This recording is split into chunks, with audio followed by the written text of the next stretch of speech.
بسم اللہ الرحمن الرحیم۔ گمنام ہیروز کے معزز ناظرین، السلام علیکم۔ آئیے چلتے ہیں کہانی کی طرف۔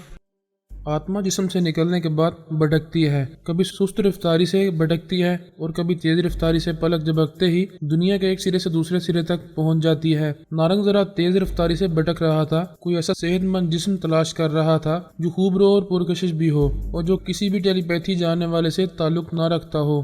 ایسا جسم تلاش کرنے کے لیے اسے بڑی دیر تک بھٹکنا پڑا۔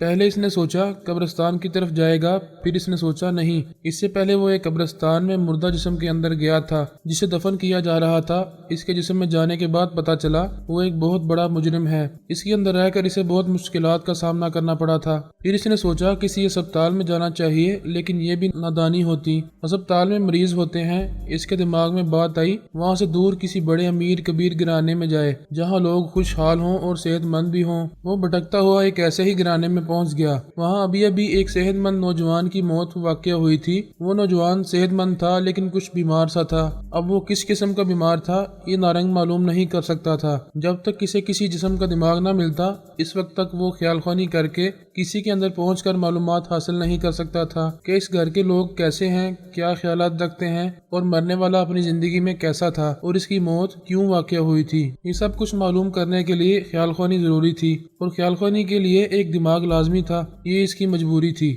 بہرحال ایک تازہ مردہ جسم اس کی آنکھوں کے سامنے ایک بیڈ پر پڑا تھا۔ اس کے چند رشتہ دار اس کے آس پاس تھے اور اس کی موت پر رو رہے تھے۔ جب نارنگ کی آتما اس کے جسم میں سما گئی، دوسرے ہی لمحے اس مردہ جوان نے آنکھیں کھول دیں اور چھت کو تکنے لگا۔ اس کی آنکھیں کھلتے ہی ایک نوجوان عورت نے خوشی سے چیخ کر کہا، امی امی وہ دیکھیں یہ تو زندہ ہے، ہم خواہ مخواہ رو رہے ہیں۔ کہنے والی نے جس انداز میں امی کہہ کر مخاطب کیا تھا اس سے پتا چلا کہ وہ کسی مسلمان گھرانے میں آ گیا ہے۔ وہ نوجوان عورت اس کے پاس آ کر بیٹھ گئی۔ دوسرے رشتہ دار بھی قریب آ گئے تھے اور دلی خوشی کا اظہار کر رہے تھے۔ نارنگ نے اپنے پاس بیٹھی ہوئی عورت کے خیالات پڑھے۔ پتا چلا کہ وہ جس کے جسم میں ہے وہ اس کی شریک حیات ہے، بیوہ ہونے والی تھی، اب پھر سہاگن بن گئی ہے۔ پھر اسے معلوم ہوا کہ وہ پاکستان کے ایک شہر لاہور میں ہے۔ اس کے آس پاس جو لوگ ہیں ان میں سے ایک اس کی ساس، دوسرا سسر ہے، ایک جوان سالی اور ایک جوان سالہ بھی تھا، یعنی اس کے اطراف پورا سسرال تھا۔ اس کی بیوی کے خیالات نے بتایا کہ شوہر وہاں گھر داماد بن کر رہتا ہے۔ اس سے آگے وہ خیال خوانی نہ کر سکا۔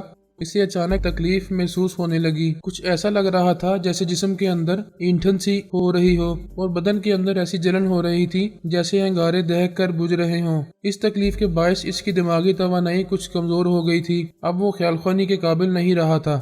وہ آنکھیں بند کر کے گہری سانسیں لینے لگا۔ اسے تھوڑا سا آرام محسوس ہو رہا تھا لیکن وہ سمجھ رہا تھا ابھی خیال خوانی کے قابل نہیں ہے۔ کچھ اور آرام آئے گا تو اپنے ٹیلی پیتھی کے علم کے ذریعے وہاں کے لوگوں کے دماغوں میں جا کر بہت کچھ معلوم کرے گا۔ اس وقت وہ کچھ معلوم نہیں کر سکتا تھا۔ فی الحال وہ اندھیرے میں تھا، کچھ سمجھ نہیں سکتا تھا کہ کہاں چلا آیا ہے اور آئندہ اس کے ساتھ کیا ہونے والا ہے۔ اس نے آنکھیں کھول کر اپنے پاس بیٹھی ہوئی نوجوان عورت کو دیکھا۔ وہ اب اس کی بیوی تھی۔ اس نے کہا، شازیہ میں تنہائی چاہتا ہوں، میری طبیعت ٹھیک نہیں ہے، صرف تم یہاں رہو۔ شازیہ نے اپنے والدین اور بھائی بہن سے کہا، پلیز آپ لوگ جائیں، ابھی انہیں تنہا چھوڑ دیں۔ اس کی ساس نے جاتے ہوئے کہا، ٹھیک ہے، ہمارے دماغ بیٹے کو پوری طرح آرام ملنا چاہیے۔ سسر نے کہا، ہمارے لیے بڑی خوشی کی بات ہے کہ ہماری بیٹی کا سہاگ سلامت ہے، ہم اپنی خوشی کا اظہار کیسے کریں سمجھ میں نہیں آتا۔ اس کی ساس نے کہا، اس میں سمجھنے کی کیا بات ہے، ہم ابھی داتا دربار جائیں گے اور وہاں 50 دیگیں پکوائیں گے، غریبوں اور محتاجوں میں کھانا تقسیم کریں گے۔ وہ یہی باتیں کرتے ہوئے اس کمرے سے چلے گئے۔ جب کوئی نہ رہا تو اس نے اس جوان عورت کے ہاتھ پر ہاتھ رکھتے ہوئے کہا، شازیہ میں بہت پریشان ہوں، مجھ سے باتیں کرو، باتوں سے آپ کا دل بہلتا ہے تو میں خوب باتیں کروں گی۔ اس نے پوچھا، میں تھوڑی دیر پہلے کہاں تھا، کہاں گم ہو گیا تھا، مجھے کچھ پتا نہیں ہے، کیا میں مر چکا ہوں؟ شازیہ نے اس کے ہاتھ کو اپنے دونوں ہاتھوں میں لے کر کہا، مرے آپ کے دشمن، ویسے یہ بڑی عجیب بات ہے، ہم نے آپ کا اچھی طرح معائنہ کیا تھا، ابو نے نبض دیکھی تھی، میں نے سینے کی دھڑکن محسوس کرنے کی کوشش کی تھی، دھڑکنیں بھی خاموش تھیں، نبض بھی گم ہو گئی تھی اور آپ کی سانسیں بھی ختم ہو چکی تھیں۔ 5 منٹ گزر گئے، 10 منٹ گزر گئے، پھر 20 منٹ گزر گئے، تب ہمیں یقین ہو گیا آپ ہمارے درمیان نہیں رہے ہیں۔ میری تو دنیا ہی اجڑ گئی تھی، میں زمین پر سر پٹک پٹک کر مر جانا چاہتی تھی، لیکن امی اور ابو نے مجھے پکڑ لیا، ایسا کرنے نہیں دیا۔ اس نے پوچھا، مجھے کیا ہو گیا تھا؟ شازیہ نے اسے سوالیہ نظروں سے دیکھا، پھر ہچکچاتے ہوئے پوچھا، آپ نہیں جانتے کیا ہو گیا تھا؟ میں بہت کمزوری محسوس کر رہا ہوں، میرا دماغ بھی کچھ کمزور ہو گیا ہے۔ کچھ یاد ہے اور کچھ بھول رہا ہوں، اسی لیے تم سے پوچھ رہا ہوں۔ یہ اچھا ہے کہ آپ بھول گئے ہیں، آپ کو بھول جانا چاہیے اور مجھے یاد نہیں دلانا چاہیے۔ یہ کیا کہہ رہی ہو؟ میں یاد نہیں کر پاؤں گا تو بے چینی میں مبتلا رہوں گا۔ وہ بے چینی بہتر ہوگی، اور یہ بے چینی آپ کے لیے صرف بدتر ہی نہیں بلکہ جان لیوا ہوگی۔ آخر وہ کیا باتیں ہیں جن کی وجہ سے تم لوگوں نے مجھے مردہ سمجھ لیا تھا؟ پلیز مجھ سے نہ چھپاؤ، مجھے بتاؤ۔ آپ ضد نہ کریں، آپ کی طبیعت ٹھیک نہیں ہے، آپ کو زیادہ بولنا نہیں چاہیے۔ آپ کہتے ہیں تو میں بولتی رہوں گی، آپ کا دل بہلاتی رہوں گی، لیکن کوئی ایسی بات نہ کریں، نہ میری زبان سے کوئی ایسی بات سنیں جس سے آپ کو پھر کوئی صدمہ پہنچے اور تیش میں پھر۔ یہ کہتے کہتے رک گئی۔ وہ کچھ اور بے چین ہو کر بولا، پلیز آگے بولو، خاموش کیوں ہو گئی؟ دیکھو میرے صبر کا امتحان نہ لو۔ آپ کیسی باتیں کر رہے ہیں؟ میں آپ کے صبر کا امتحان کیوں لینا چاہوں گی؟ میں تو آپ کی بھلائی کے لیے کہہ رہی ہوں، پلیز خاموشی سے آنکھیں بند کر لیں۔ میں آپ کا سر سہلاتی ہوں، آپ کو نیند آ جائے گی۔ ابھی تو موت کی نیند سو کر اٹھا ہوں، تم پھر کیوں سلانا چاہتی ہو؟ وہ اس کے منہ پر ہاتھ رکھ کر بولی، آپ کیسی باتیں کر رہے ہیں؟ موت آئے آپ کے دشمنوں کو، دیکھیں اللہ تعالیٰ ہم پر کتنا مہربان ہے۔ اس رب کریم نے آپ کو آپ کی زندگی اور مجھے میرا سہاگ لوٹا دیا ہے۔ نارنگ بے چینی سے سوچنے لگا، آخر اس عورت سے کیسے گلوایا جائے کہ میں جس جسم میں ہوں اسے کیا ہوا تھا، وہ کیوں مر گیا تھا، اس کے ساتھ کیا دکھ بیماری تھی، کیا میں اس کے جسم میں آ کر پنس گیا ہوں؟ ایسا نہ ہو کہ اس کی بیماری میرے لیے دلدل ثابت ہو۔ وہ شازیہ کی طرف دیکھ کر سوچنے لگا، اس سے اپنے مطلب کی بات اگلوانے کے لیے رومانس کرنے والا شوہر بننا ہوگا۔ شازیہ نے پوچھا، آپ میری طرف کیوں تک رہے ہیں؟ آنکھیں کیوں نہیں بند کر رہے؟ وہ دونوں ہاتھ بڑھا کر اس کے دونوں بازوؤں کو تھام کر بولا، میں نے ایک نئی زندگی پائی ہے، یہ کتنی خوشی کی بات ہے، اور اس خوشی میں تم میرے گلے نہیں لگ رہی ہو۔ میں تو ساری عمر آپ کی دھڑکنوں سے لگ کر رہوں گی، لیکن ابھی ذرا دور اس لیے ہوں کہ آپ کی طبیعت ناساز ہے۔ ایسے وقت بیوی کو شوہر سے لگ کر نہیں، ذرا فاصلہ رکھ کر اس کی خدمت کرنی چاہیے۔ نہیں، میں تم سے دور نہیں رہنا چاہتا، آؤ میرے گلے لگ جاؤ۔ وہ اس کے دونوں بازوؤں کو اپنی طرف کھینچنا چاہتا تھا، اچانک اس نے ایک جھٹکے سے اپنے بازوؤں کو چھڑا لیا، اس سے ذرا دور ہو کر بستر سے اتر کر فرش پر کھڑی ہو گئی۔ وہ حیرانی سے بولا، کیا ہوا؟ وہ تیور بدل کر بولی، کیا تمہارا دماغ خراب ہو گیا ہے؟ یہ کیا کہہ رہی ہو؟ یہ تمہارا انداز کیوں بدل گیا ہے؟ تم مجھے ہاتھ لگانا اور پھر مجھے گلے سے لگانا چاہتے ہو، کیا میں اس کی اجازت دوں گی؟ تم کیا ہو اور میں کیا؟ تمہیں اس بات کا اندازہ نہیں ہے؟ وہ الجھے ہوئے لہجے میں اسے دیکھ کر بولا، تم اچانک ایسی باتیں کیوں کر رہی ہو؟ ان باتوں کا مطلب کیا ہے؟ تم خوب سمجھتے ہو اور سمجھ کر یہ بھول رہے ہو کہ میں ایک مسلمان گھرانے کی مسلمان عورت ہوں اور تم ہندو ہو۔ وہ ایک دم سے چونک کر اٹھ بیٹھا، پھر بولا، یہ تمہیں کیسے معلوم ہوا؟ اگر مجھے معلوم نہ ہوتا تو تم ایک مسلمان عورت کو ہاتھ لگانے اور دل مچلنے لگتا تو اس کی عزت سے بھی کھیلنے سے باز نہ آتے۔ تم تو اول درجے کے کمینے ہو۔ وہ ایک دم سے پریشان ہو کر دروازے کی طرف دیکھنے کے بعد بولا، یہ تم مجھے کمینہ کہہ رہی ہو؟ دیکھو تمہارے ماں باپ نے سن لیا تو کیا کہیں گے؟ میرے ماں باپ سنیں گے، وہ تمہارے تو کوئی نہیں ہے۔ وہ مجھے یہ سمجھ کر تمہارے پاس تنہا چھوڑ گئے ہیں کہ تم ان کے داماد ہو۔ وہ کبھی سوچ بھی نہیں سکتے کہ ان کا داماد مر چکا ہے اور تم ایک بہروپیے ہو۔ وہ ایک مجرم کی طرح سہما ہوا تھا۔ اس نے ہچکچاتے ہوئے کہا، مگر تم یہ سب کچھ کیسے جانتی ہو؟ کیا تم غیر معمولی صلاحیتوں کی حامل ہو؟ کیا تم ٹیلی پیتھی جانتی ہو؟ کیا تم میرے دماغ میں آ کر میرے خیالات پڑھ رہی ہو؟ مجھے تمہارے خیالات پڑھنے کی ضرورت ہی کیا ہے؟ میں پچھلے 5 جسموں سے تمہیں لات مار کر کتے کی طرح باہر نکالتی رہی ہوں، اب تم چھٹے جسم کے مکان میں آئے ہو۔ یہ بات کرتے وقت اس کا لب و لہجہ بدل گیا تھا، وہ پہچان گیا۔ اس وقت سونیا بول رہی تھی۔ وہ دونوں ہاتھوں سے سر تھام کر دیدے پھاڑ پھاڑ کر اپنے سامنے کھڑی ہوئی شازیہ کو دیکھنے لگا۔ پھر اس نے کہا، میڈم آپ اس کے اندر موجود ہیں؟ اتنی دیر سے آپ ہی بول رہی تھی، آپ یہ سمجھ رہی تھی کہ میں ہندو ہوں اور اس مسلمان عورت شازیہ کا شوہر مر چکا ہے، مجھے اسے ہاتھ نہیں لگانا چاہیے۔ ہاں، میں نے مجبور ہو کر خود کو ظاہر کیا ہے، اگر ظاہر نہ کرتی تو تمہارے جیسا کمینہ اس کی عزت محفوظ رہنے نہ دیتا۔ وہ دونوں ہاتھ جوڑ کر بولا، میڈم آپ مجھے کمینہ کہتی ہیں تو دل خوش ہو جاتا ہے، آپ کے گالیاں دینے سے مجھے یقین ہو جاتا ہے کہ میں سچ مچ آپ کا غلام ہوں اور آپ میری مالکن ہیں۔ تو پھر مالکن کی بات غور سے سنو، تم اس جسم میں رہ سکتے ہو لیکن اس سامنے کھڑی ہوئی عورت کو کبھی ہاتھ نہیں لگا سکتے، تمہیں اس سے دور رہنا ہوگا۔ آپ کا حکم سر آنکھوں پر، آپ کا حکم تو میرے لیے دیوی ماتا کا حکم ہے اور اب دیکھتی آ رہی ہیں جیسا آپ کہتی ہیں میں ویسا ہی کرتا ہوں۔ آپ کے کہنے کے مطابق میں نے اسرائیل میں الپا کے خلاف محاذ قائم کیا تھا، اس کے بعد امریکی ایک آورین کے خلاف محاذ بنانے والا تھا، لیکن اس کمبخت الپا نے مجھے اس کا موقع نہیں دیا، اسی لیے تو میں نے سوچا ہے کہ تمہارے جیسے احمق کی پشت پناہی نہیں کرنی چاہیے۔ تم ایک عورت سے شکست کھا کر 5واں جسم چھوڑ کر چھٹے جسم میں آئے ہو، آئندہ مجھ سے کسی قسم کی مدد کی توقع نہ رکھنا۔ میڈم یہ آپ کیا کہہ رہی ہیں؟ آپ کی مدد کے بغیر میں بالکل یتیم ہو جاؤں گا۔ تم یتیم ہو جاؤ یا مر جاؤ لیکن مرنے کے بعد بھی زندہ رہو گے۔ یہ چھٹا جسم چھوڑ کر ساتویں جسم میں پناہ لوگے اور وہ آخری جسم ہوگا۔ نہیں میڈم نہیں، اس وقت آپ نے مجھ سے ہمدردی نہیں کی تو میں اپنی زندگی کے ساتھ ساتھ اپنی آتما شکتی بھی ہمیشہ کے لیے گنوا دوں گا۔ اس نے پھر پہلے جیسی تکلیف محسوس کی، ایسا لگ رہا تھا جیسے اندر سے اینٹھن سی ہو رہی ہو اور جسم کے اندر کہیں کہیں ایسی جلن محسوس ہو رہی تھی جیسے انگارے دہک رہے ہوں اور پھر بجھ رہے ہوں۔ وہ تکلیف سے کراتے ہوئے بولا، یہ مجھے کیا ہو رہا ہے؟ تھوڑی دیر پہلے بھی ایسی ہی تکلیف محسوس ہو رہی تھی۔ میڈم آپ کو خدا کا واسطہ مجھے کم از کم یہ بتا دیں میں جس کے جسم میں ہوں اسے آخر تکلیف کیا تھی؟ کیا وہ کسی تشویشناک بیماری میں مبتلا تھا؟ سونیا کی آواز سنائی دی، ہاں بہت ہی تشویشناک اور جان لیوا مرض میں مبتلا تھا۔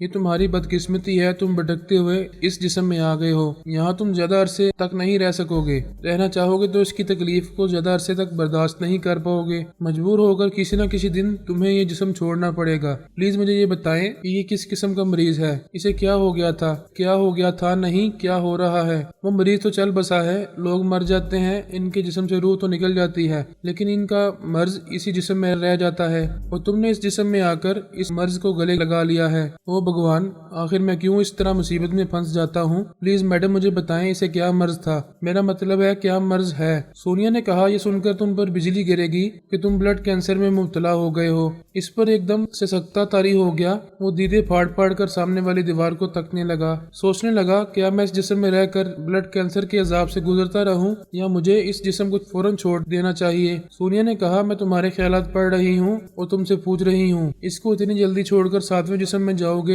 تو وہ آخری جسم ہوگا، تمہاری آتما شکتی ختم ہو جائے گی، اس کے بعد تمہاری آتما پھر کوئی جسم بدل نہیں سکے گی۔ اپنے موجودہ حالات پر اچھی طرح غور کرو، کیا تم ساتویں جسم میں جا کر اپنی تمام آتما شکتی سے محروم ہو جاؤ گے؟ کیا تم اسی جسم میں رہ کر بلڈ کینسر کے عذاب سے گزرتے رہو گے اور یہ بھی سوچو کہ میں تمہیں کس طرح ایک ایک جسم کے اندر سے لاتے مار مار کر نکالتی رہی ہوں؟ پانچویں جسم سے الپا نے تمہیں نکالا ہے، کب تک ایسی بے حیا اور بے غیرتی والی زندگی گزارو گے اور عورتوں سے ٹھوکریں کھاتے رہو گے؟ میں بڑے فخر سے آپ کے جوتے کھاتا رہوں گا لیکن الپا جیسی کسی بھی عورت سے ملنے والی ذلتوں کو برداشت نہیں کروں گا۔ آپ ایک بار مجھے سہارا دیں، میں الپا سے ایسا انتقام لوں گا کہ پوری یہودی قوم دیکھ کر عبرت حاصل کرے گی۔ تمہاری نجات کا صرف ایک ہی راستہ ہے۔ اس نے جلدی سے پوچھا، کون سا راستہ؟ پلیز مجھے بتائیں۔ یہی کہ ایک بار پھر 40 دنوں تک تپسیا کرو اور مکمل آتما شکتی حاصل کر لو۔ وہ خوش ہو کر بولا، آپ میرے دل کی بات کہہ رہی ہیں لیکن اس بار میں تمہارا ساتھ نہیں دوں گی۔ اب یہاں سے جاؤں گی تو پلٹ کر تمہارے پاس نہیں آؤں گی، صرف یہ دیکھتی رہوں گی کہ تم اس مسلمان عورت کی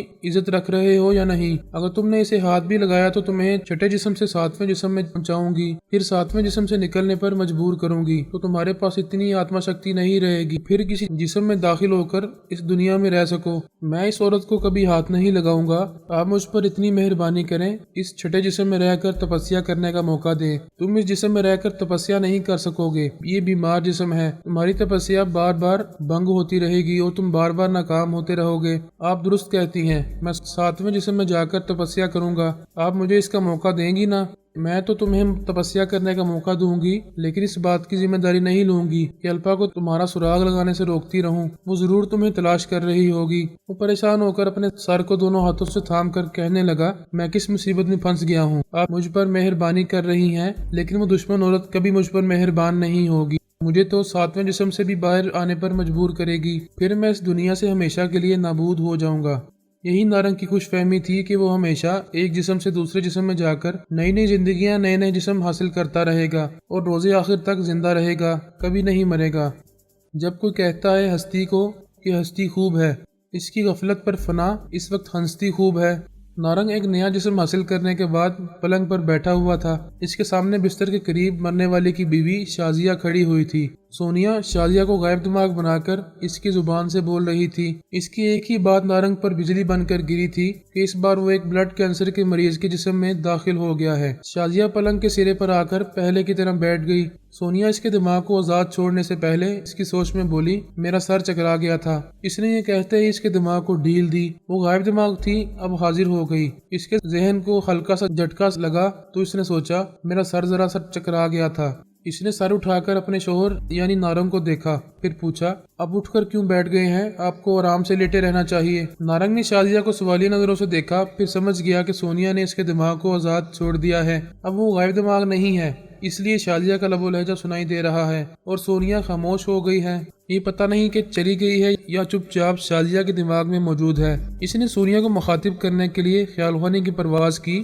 پھر یہ دیکھ کر خوش ہوا کہ اس کی دماغی توانائی بحال ہو گئی ہے اور اب وہ خیال خانی کر سکتا ہے۔ اس نے سونیا کے پاس پہنچ کر کہا، میڈم کیا آپ شازیہ کے دماغ میں نہیں ہیں؟ نہیں، میں وہاں سے چلی آئی ہوں، اب تم میرے دماغ سے جاؤ۔ پلیز میڈم میری ایک بات سن لیں، میں پہلے کہہ چکی ہوں تمہارے کسی معاملے میں دلچسپی نہیں لوں گی۔ اس دنیا میں رہنے کے لیے تمہارے پاس دو ہی جسم رہ گئے ہیں، ایک موجودہ جسم ہے اور دوسرا کسی کا ساتواں جسم ہوگا۔ اس کے بعد تم آتما شکتی سے محروم ہو جاؤ گے۔ تمہاری آتما ساتویں جسم کے بعد پھر کسی جسم میں داخل نہیں ہو سکے گی۔ میڈم یہی تو پریشانی ہے، اسی لیے میں آپ سے التجا کر رہا ہوں۔ تم پھر بول رہے ہو، اس سے پہلے کہ میں سانس روک کر تمہیں بھگا دوں بہتر ہے خود چلے جاؤ۔ ان دو جسموں میں رہنے تک اپنی ذہانت اور حکمت عملی سے کوئی ایسا راستہ اختیار کرو کہ تپسیا کر کے دوبارہ آتما شکتی حاصل کر سکو، اسی طرح تم اس دنیا میں رہ سکو گے، ورنہ فنا تو ہونا ہی ہے۔ سونیا نے سانس روک لی، نارنگ کی سوچ کی لہریں اس کے دماغ سے نکل آئیں، وہ دماغی طور پر پھر شازیہ کے سامنے حاضر ہو گیا۔ شازیہ نے پوچھا، آپ یوں گمسم کیوں ہیں؟ کیا سوچ رہے ہیں؟ کہاں پہنچے ہوئے ہیں؟ وہ بولا، شازیہ تم میری بات کا برا نہ مناؤ، میں اس وقت بالکل تنہائی چاہتا ہوں، کیا تم مجھے کچھ دیر کے لیے تنہا چھوڑ دو گی؟ آپ اندر سے بہت پریشان ہیں، یہ چاہتے ہیں کہ آپ کو تنہا چھوڑ دوں، جبکہ بیوی تنہائی کی ساتھی ہوتی ہے۔ میں مانتا ہوں تم میری تنہائی کی ساتھی ہو اور مجھ سے بہت محبت کرتی ہو، لیکن اس وقت میں بہت بری طرح الجھا ہوا ہوں، بہت پریشان ہوں، بھگوان کے لیے مجھے تنہا چھوڑ دو۔ شازیہ نے چونک کر اسے دیکھا، پھر بولا، یہ تم کیا کہہ رہے ہو؟ بھگوان کا نام لے رہے ہو؟ کیا خدا کا نام بھول گئے ہو؟ وہ ایک دم سے گڑبڑا گیا، جلدی سے بات بناتے ہوئے بولا، وہ بات یہ ہے کہ تم خود سمجھ سکتی ہو میرا ذہن کس طرح الجھا ہوا ہے، میں خدا کا نام لینے کے بجائے بھگوان کا نام لے رہا ہوں۔ نارنگ یہ کہتے ہی شازیہ کے دماغ میں آیا، پھر اس کے دماغ پر قبضہ جما کر اس کی سوچ کے ذریعے بولا، میں کیسی شریک حیات ہوں، اپنے شوہر کی پریشانیوں کو نہیں سمجھ رہی ہوں، یہ تنہائی چاہتے ہیں، بہتر ہے کہ میں انہیں تنہا چھوڑ دوں۔ واقعی ان کا ذہن الجھا ہوا ہے، کہنا کچھ چاہتے ہیں اور کہتے کچھ ہیں۔ اٹھ کر کھڑی ہو گئی، پھر بولی، اچھی بات ہے، میں جا رہی ہوں، جب بھی ضرورت ہو تو مجھے آواز دے کر بلا لینا۔ وہ اپنا ہاتھ بڑھا کر اس کے شانے پر رکھتے ہوئے بولی، آپ آرام سے لیٹ جائیں۔ وہ اپنے شانے پر سے اس کا ہاتھ ہٹا کر بولا، ہاں میں ابھی لیٹ جاؤں گا۔ وہ حیرانی سے بولی، آپ کو کیا ہوا ہے؟ آپ میرا ہاتھ اپنے شانے سے ہٹا رہے ہیں، ایسی بھی کیا پریشانی ہے کہ میری موجودگی آپ پر گراں گزر رہی ہے؟ اب وہ اس سے کیسے کہہ سکتا تھا کہ سونیا نے اسے سختی سے وارننگ دی تھی کہ اس مسلمان عورت کو ہاتھ بھی نہ لگانا، جبکہ وہ اسے ہاتھ لگا رہی تھی، اس کے شانے پر ہاتھ رکھے ہوئے تھی۔ وہ بڑی مصیبت میں پڑ گیا تھا، ایک تو اس کی زندگی اور موت کا اہم مسئلہ پیدا ہو گیا تھا، اسے بڑی سنجیدگی سے اور بڑی ذہانت سے سوچنا تھا کہ وہ اپنی زندگی کو طول دینے کے لیے کس طرح 40 دنوں تک تپسیا کا موقع حاصل کر سکتا ہے۔ دوسری طرف سونیا کی وارننگ کے مطابق اسے شازیہ سے دور رہنا تھا، اگر وہ اسے ہاتھ لگاتا یا شازیہ اسے ہاتھ لگاتی تو سونیا اس کے ساتھ بری طرح پیش آتی۔ وہ عاجزی سے بولا، شازیہ مجھے سمجھنے کی کوشش کرو، تمہاری موجودگی مجھ پر گراں نہیں گزر رہی ہے، لیکن میں کیا کروں، میں اس وقت بالکل تنہائی اور خاموشی چاہتا ہوں۔ ٹھیک ہے میں چلی جاتی ہوں، مگر ایک بار مجھے اپنے گلے سے لگا لو۔ وہ ایک دم سے چیخ کر پیچھے ہٹتے ہوئے دوسری طرف پلنگ سے اتر گیا، پھر بولا، نہیں نہیں میرے قریب نہ آنا۔